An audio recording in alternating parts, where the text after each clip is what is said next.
Assalamualaikum warahmatullahi wabarakatuh. Kali ini saya akan menampilkan karya murid-murid saya dari SD Negeri 1 Arcawinangun kelas 6A. Saya Aminah Agustina, guru kelas 6A SD Negeri 1 Arcawinangun. Assalamualaikum, nama saya Larasati Mustika Dewi, kelas 6A, nomor absen 13, SD Negeri 1 Arcawinangun. Kali ini saya akan membahas tentang perkembangbiakan hewan.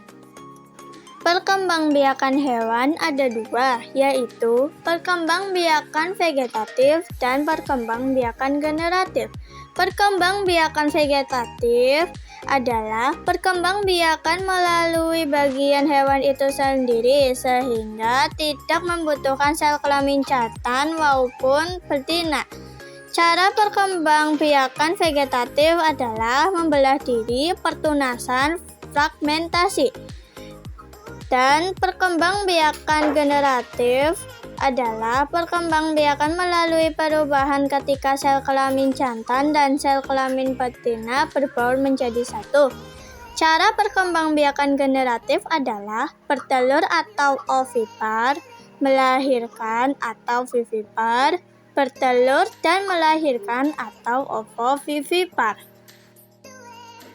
Hewan bertelur atau ovipar. Ovipar adalah hewan yang meletakkan telur di luar tubuh induk betinanya. Hewan bertelur atau ovipar memiliki ciri-ciri sebagai berikut. 1. Janin tumbuh di luar tubuh induk betina tetapi di dalam telur bercangkang. 2. Janin memperoleh makanan dari cadangan makanan yang tersimpan dalam telur.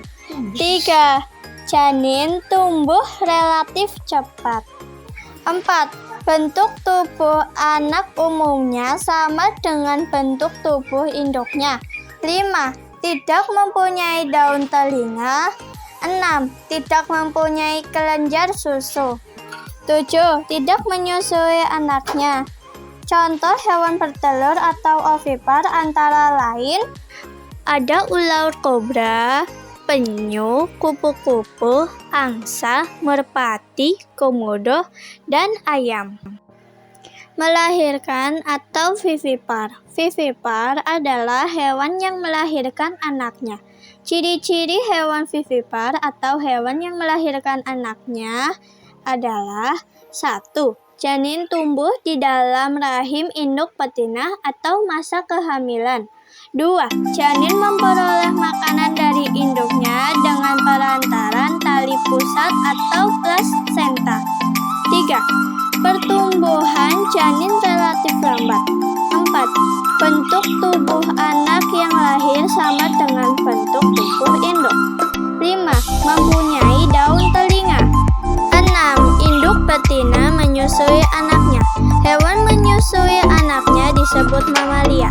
Contoh hewan melahirkan antara lain kuda, beruang, paus, lumba-lumba, kambing, gajah, kucing, singa, tikus, kerbau, kelelawar, sapi, dan sebagainya.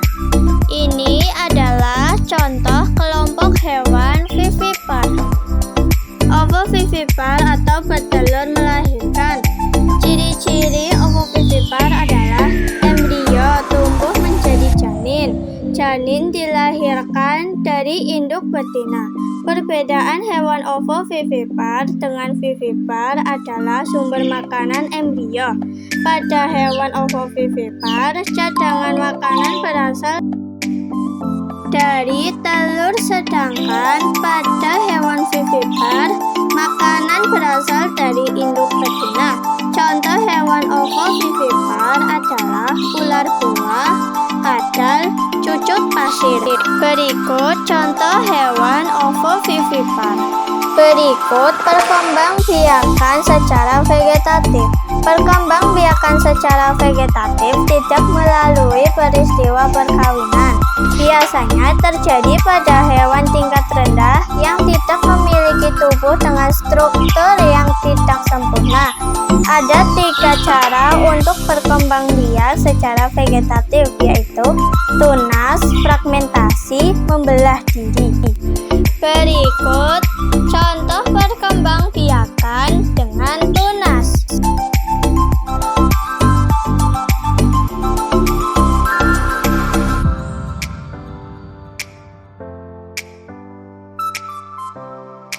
Selanjutnya, perkembangbiakan secara fragmentasi.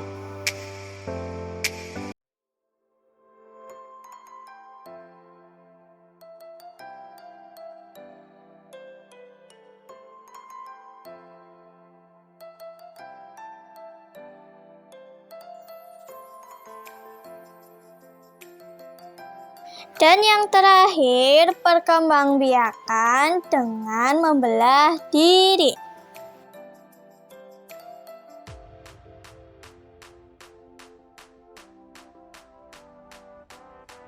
Sekian video penjelasan saya kali ini.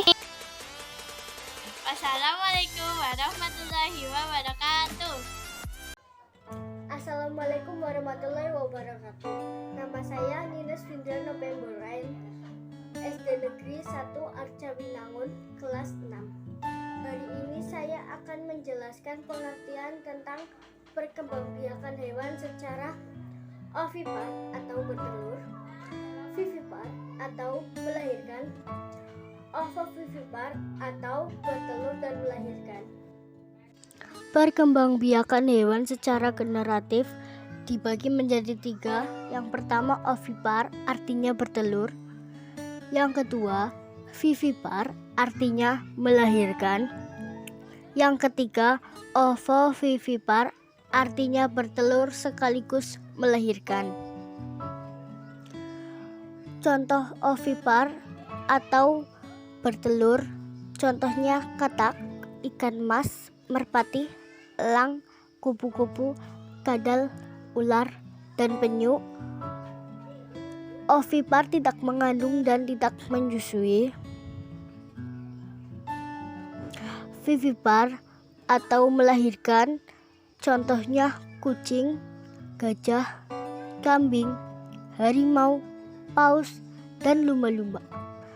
Vivipar mengandung dan menyusui yang disebut mamalia, dan untuk mamalia darat memiliki rambut di tubuhnya.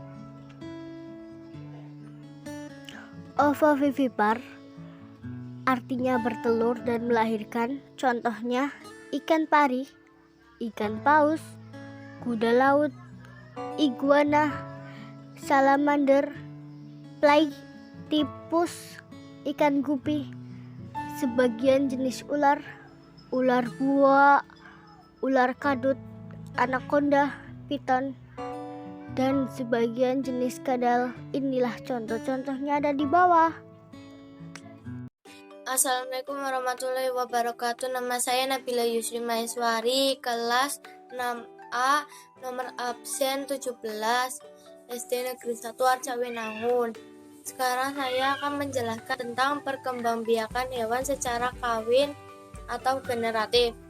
Perkembangbiakan hewan secara kawin atau generatif. Perkembangbiakan hewan secara kawin atau generatif adalah perkembangbiakan yang melalui proses pembuahan atau peleburan antara sel kelamin jantan dan sel kelamin betina. Perkembangbiakan secara kawin pada hewan dibedakan menjadi 3, yaitu 1. Hewan yang berkembang biak dengan bertelur atau ovipar. Hewan yang berkembang biak dengan cara bertelur tidak menyusui, contohnya katak, ayam, dan burung. 2. Hewan yang berkembang biak dengan melahirkan. Hewan yang berkembang biak dengan cara melahirkan atau vivipar biasanya menyusui, karena itu disebut juga hewan mamalia. Contohnya kucing, sapi, kambing, dan singa. 3. Hewan yang berkembang biak dengan bertelur dan melahirkan atau ovovivipar, contohnya ikan paus, ikan pari, dan beberapa jenis ular. Assalamualaikum, nama saya Naifah Zita Maeswari. Saya akan menjelaskan pengertian tentang kata baku. Kata baku adalah kata yang ditetapkan berdasarkan kesepakatan atau standar, sebagaimana tercantum dalam Pedoman Umum Ejaan Bahasa Indonesia atau PUEBI dan Kamus Besar Bahasa Indonesia atau KBBI. Jadi maksudnya, kata baku adalah kata yang benar dari segi penulisan maupun segi ejaan. Dan ini adalah ciri-ciri kata baku. 1. Bentuknya tetap dan tidak mudah berubah-ubah. 2. Tidak terpengaruh bahasa asing maupun daerah. 3. Penggunaan sesuai konteks dalam kalimat dan biasanya bukan bahasa yang digunakan dalam percakapan sehari-hari. 4. Memiliki arti yang pasti, tidak rancu, dan tidak berlebihan. Sekian video dari saya. Wassalamualaikum warahmatullahi wabarakatuh. Assalamualaikum warahmatullahi wabarakatuh. Nama saya Indah Sekar Arum dari SD Negeri 1 Arcawinangun. Hari ini saya akan menjelaskan tentang perkembangbiakan hewan secara bertelur. Cara perkembangbiakan hewan ada beberapa cara. Di antaranya dengan cara bertelur atau ovipar. Contoh hewan yang bertelur yaitu ada penyu, kupu-kupu, ular kobra, angsa, merpati, komodo, ayam, dan lain-lain. Pada hewan bertelur, pertumbuhan dan perkembangan embrio terjadi di luar tubuh induknya. Embrio itu dibungkus dan dilindungi oleh cangkang. Embrio di dalam telur ini dilengkapi dengan kuning telur atau yolk. Kuning telur digunakan sebagai cadangan makanan untuk perkembangan embrio. Jika embrio telah tumbuh sempurna, telur akan menetas dan keluarkan individu baru. Hewan yang berkembang biak dengan cara bertelur memiliki ciri-ciri sebagai berikut. 1. Tidak mempunyai daun telinga. 2. Tidak mengalami masa mengandung. 3. Tidak memiliki kelenjar susu. 4. Mengerami telurnya. Sekian penjelasan